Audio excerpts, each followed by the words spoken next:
कामिल bag. आप देख रहे हैं सिटी बुलेटिन न्यूज। पेश हैं आज के प्रमुख समाचार। उगते सूर्य को अर्घ्य देने के साथ ही छठ महापर्व का आज समापन हो गया।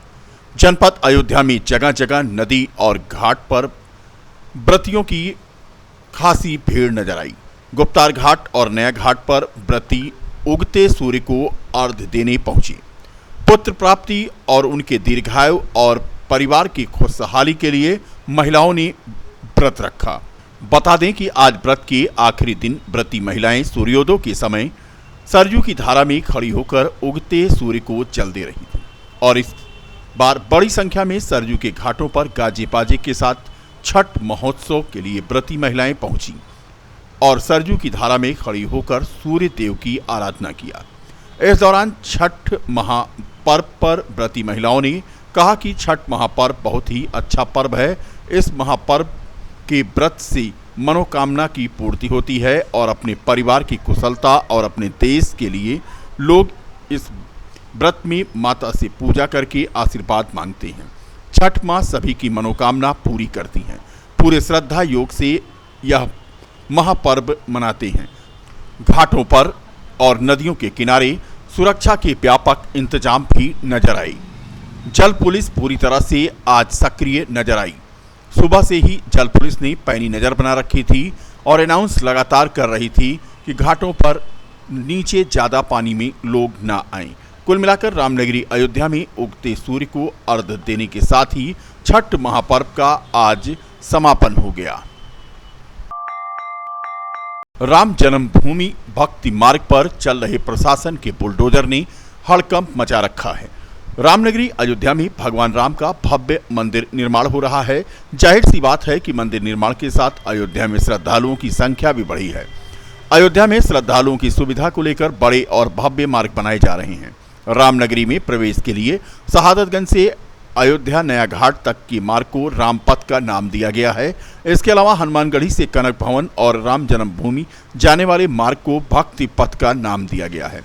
जिला प्रशासन ने भक्ति पथ पर पड़ने वाले 349 दुकानदारों को 2 महीने पहले अधिग्रहण का मुआवजा दे दिया था और दुकानें हटाने को कहा था, जिसकी अंतिम तारीख बीत जाने के बाद जिला प्रशासन का बुलडोजर भक्ति पथ पर पड़ने वाली दुकानों पर चलता नजर आ रहा है, जिससे व्यापारियों में हड़कंप मचा हुआ है। व्यापारी जिला प्रशासन से परिक्रमा मेले तक का समय मांग रहे थे, लेकिन जिला प्रशासन पिछले 1.5 महीने से लगातार व्यापारियों को समय दे रहा था। समन्वय बैठकों में भी दीपावली तक का समय दिया गया था।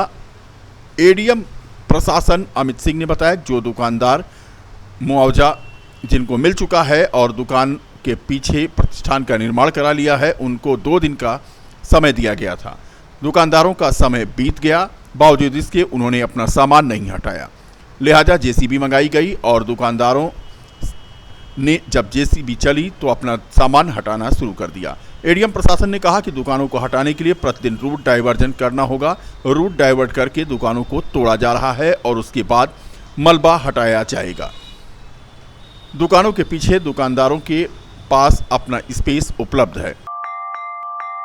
बीकापुर तहसील क्षेत्र के शेरपुर खपरेला गांव में सामाजिक संगठन द्वारा सरदार पटेल की जयंती पर समाज और राष्ट्र निर्माण में समाज की भूमिका विषयक संगोष्ठी का आयोजन कर सरदार पटेल को याद किया गया। इस दौरान बतौर मुख्य अतिथि उपस्थित सपा विधायक पल्लवी पटेल ने अपने उद्बोधन के दौरान सड़क से सदन तक शक्ति प्रदर्शन के जरिए जातीय मतगणना की मांग उठाते हुए लोगों से सहयोग की अपील की। कार्यक्रम को मुख्य रूप से बीएसपी के रामसागर वर्मा, गुरु प्रसाद वर्मा, ब्लॉक प्रमुख दिनेश वर्मा ने संबोधित किया। कार्यक्रम में अपना दल कमेला समाज के अरविंद पटेल, दयाराम पटेल, मनीष प्रजापति, सुनील पटेल, स्वामीनाथ पटेल, राजेंद्र वर्मा, अनूप वर्मा आदि मौजूद थे। बता दें कि अखंड भारत के शिल्पी लौह पुरुष सरदार वल्लभ भाई पटेल की जयंती पर बीकापुर तहसील क्षेत्र के विभिन्न स्थानों पर विचार गोष्ठी, रन फॉर यूनिटी आदि कार्यक्रमों का आयोजन किया गया। इस पार्टी का नेतृत्व मैं कर रही हूँ, उसकी नींव ही सड़क से शुरू हुई और समाज के और लोगों के जो विचारधारा है, जो परेशानियां है, उसका नेतृत्व करते हैं। और अपना दल लगातार सड़क से सदन तक जब मौका मिला मुद्दों को उठाया है। आप सबके सहयोग से, जनता के आशीर्वाद से इस बार मुझे मौका मिला है। तो जल्दी बार जनगणना को लेकर के 2020 में मैंने 2000 किलोमीटर की एक पद यात्रा की थी। आज पटेल जी की 147वीं जयंती है, जिसमें एक छोटा सा कार्यक्रम हम लोगों के द्वारा रखा गया था, जिसमें बहन पल्लवी पटेल जी, जो कि सिराथू की विधायक है, उनके द्वारा इस कार्यक्रम को अच्छे से जो है संचालित किया गया। और इसमें हमारे विशिष्ट अतिथि हमारे ब्लॉक प्रमुख श्री दिनेश वर्मा जी एवं विशिष्ट अतिथि जो है श्री प्रेम वर्मा जी द्वारा जो है इस कार्यक्रम को संचालित किया गया। और इस 147वीं जयंती पर मैं सभी देशवासियों को ढेर सारी शुभकामनाएं देना चाहता हूँ। राष्ट्रीय लोकदल की अयोध्या इकाई के कार्यकर्ताओं और पदाधिकारियों ने लौह पुरुष सरदार वल्लभ भाई पटेल की 147वीं जयंती मनाई। मुख्य अतिथि के रूप में पहुंचे युवा राष्ट्रीय लोकदल के प्रदेश अध्यक्ष रविंद्र सिंह पटेल ने लौह पुरुष सरदार वल्लभ भाई पटेल के चित्र पर माल्यार्पण कर कार्यक्रम की शुरुआत की। राष्ट्रीय लोकदल अयोध्या के कार्यकर्ताओं ने प्रदेश अध्यक्ष का माल्यार्पण कर स्वागत किया। युवा राष्ट्रीय लोकदल के प्रदेश अध्यक्ष रविंद्र सिंह पटेल ने प्रदेश में गड्ढा मुक्त अभियान और मोरबी में पुल गिरने से हुई मौतों पर गुजरात सरकार पर सवाल उठाए। उन्होंने कहा कि ऐसे सड़कें बनी हैं कि लखनऊ से अयोध्या आने में उनको 2.5 घंटे लग गए। प्रदेश की सड़कें तो दूर, नेशनल हाईवे भी गड्ढा युक्त हो गया है। भाजपा झूठों की पार्टी है और झूठ का पुलिंदा है। गुजरात में तो ब्रिज ही गिर गया है। अवध क्षेत्र के प्रदेश अध्यक्ष चौधरी राम सिंह पटेल ने कहा कि भाजपा सरकार से अब जनता त्रस्त हो गई है।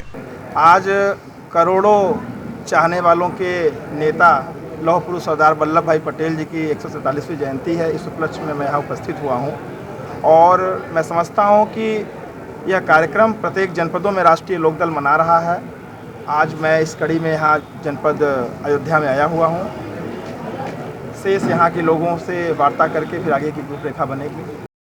प्रेस क्लब में राष्ट्रीय लोकदल द्वारा आयोजित आज यहाँ सरदार वल्लभ भाई पटेल की 147वीं जयंती समारोह मनाई जा रही है। हमारे पार्टी के युवा के जो अध्यक्ष निवर्तमान हैं रामशंकर वर्मा जी और उनकी टीम ने अथक प्रयास करके ये जयंती कार्यक्रम को भव्य स्वरूप देने का काम किया है। इसके लिए हम सभी राष्ट्रीय लोकदल के और भाई रामशंकर वर्मा जी को दिल की गहराइयों से हार्दिक आभार व्यक्त करते हैं कि आप लोग इतना मेहनत करके यहाँ जो है समाज के, कमेरा समाज के सभी साथियों को, किसानों को, दलितों को यहाँ लाने का काम किए और सरदार पटेल जी के जो है विचारों से सुनने का मौका, हम लोगों को जो विचार था उसको सुनने का मौका दिया। आम आदमी पार्टी आगामी 3 नवंबर से 10 नवंबर तक पूरे प्रदेश में सभी नगर निगम, नगर पालिका, नगर पंचायत क्षेत्रों में गंदगी हटाओ, झाड़ू चलाओ पदयात्रा निकालेगी। आज शहर के रीडगंज में आम आदमी पार्टी कार्यालय का उद्घाटन करते हुए प्रदेश अध्यक्ष तथा निकाय चुनाव समिति के अध्यक्ष सभाजीत सिंह ने कहा कि आगामी 3 नवंबर से 10 नवंबर तक यह पदयात्रा चलाया जाएगा। निकाय चुनाव समिति के अध्यक्ष सभाजीत सिंह ने कार्यालय का फीता काटकर शुभारंभ किया। इस दौरान जिलाध्यक्ष अनिल प्रजापति और कार्यालय प्रभारी आसिफ सिद्दीकी, वरिष्ठ सदस्य नदीम रजा आदि मौजूद थे। आम आदमी पार्टी उत्तर प्रदेश में आगामी दिनों में होने वाले जो नगर निगम के, नगर पालिका के, नगर पंचायतों के चुनाव हैं, उस चुनाव में सभी सीटों पर पूरी मजबूती के साथ जो लड़ेगी। आज हमने तो अयोध्या में पार्टी के चुनाव कार्यालय का उद्घाटन किया। इसके बाद हम सभी वार्डों में चुनाव कार्यालय का उद्घाटन करेंगे, अच्छे उम्मीदवारों की तलाश करेंगे और सभी सीटों पर पूरी मजबूती के साथ पार्टी लड़ाएगी। 3 नवंबर से 10 नवंबर तक पूरे उत्तर प्रदेश के अंदर सभी नगर निगमों में, नगर पालिकाओं में, नगर पंचायतों में आम आदमी पार्टी गंदगी हटाओ, झाड़ू चलाओ पदयात्रा जो निकालेगी। आज अयोध्या में रीडगंज कोतवाली के बगल आम आदमी पार्टी कार्यालय का उद्घाटन हुआ। आम आदमी पार्टी आने वाले नगर निगम, नगर पंचायत, नगर पालिका के चुनाव को मजबूती से लड़ेगी और इसके मद्देनज़र आम आदमी पार्टी 3 नवंबर से 10 नवंबर के बीच नगर पालिका नगर निगमों की गंदगी हटाओ झाड़ू चलाओ अभियान चला रही है, जिसके तहत आम आदमी पार्टी पूरी ताकत के साथ वार्डों में जाकर दिल्ली की सुविधाओं के बारे में, दिल्ली में 300 यूनिट बिजली फ्री, पानी फ्री, स्वास्थ्य, शिक्षा, इन सभी बुनियादी चीज़ों पे माननीय दिल्ली के मुख्यमंत्री अरविंद जी ने जो काम किया है उसे वार्डों में जाके हम बताएंगे। जनसत्ता दल लोकतांत्रिक पार्टी के राष्ट्रीय अध्यक्ष रघुराज प्रताप सिंह उर्फ राजा भैया का जन्मदिवस आज अयोध्या में मनाया गया। जनसत्ता दल लोकतांत्रिक पार्टी के अयोध्या के जिलाध्यक्ष जयप्रकाश सिंह उर्फ जेडी के नेतृत्व में पार्टी के कार्यकर्ताओं ने हनुमानगढ़ी की यज्ञशाला में राजा भैया के लंबी आयु के लिए यज्ञ करवाया और इसके साथ ही उनके दीर्घायु होने के लिए वैदिक ब्राह्मणों के द्वारा मंत्रोच्चार कराते हुए हवन पूजन भी किया। 51 किलो का लड्डू भोग लगाया गया और गरीबों में उसका प्रसाद वितरित किया गया। जिलाध्यक्ष जयप्रकाश सिंह जेडी ने बताया कि आज का दिन उनके लिए ऐतिहासिक है। उन्होंने कहा कि राष्ट्रीय अध्यक्ष का आज जन्मदिन है और उनके दीर्घायु होने के लिए पार्टी के कार्यकर्ता जिला अस्पताल में मरीजों की सेवा कर रहे हैं।